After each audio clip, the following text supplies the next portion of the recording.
Blackboard noon, LCD na ngayon. Updated ba CI mo?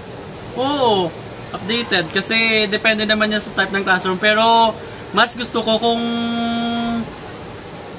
LCD kasi mas mas makulay.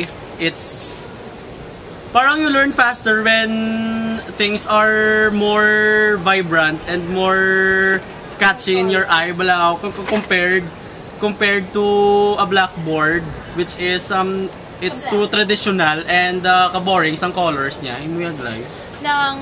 Updated CI ko.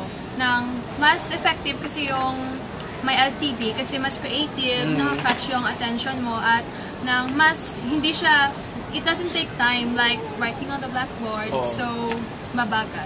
Pero ang alam ko, there are times din naman minsan na kahit LCD ginagamit niya, boring pa rin naman yung klase. Depende. Pero depende rin yun sa CI.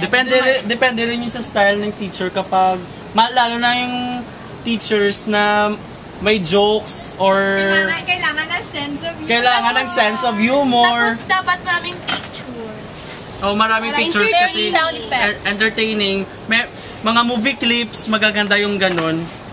Kasi kapag may LCD, makakaano ka na ng Kaya, we love LCD. Updated Okay. ang CI namin.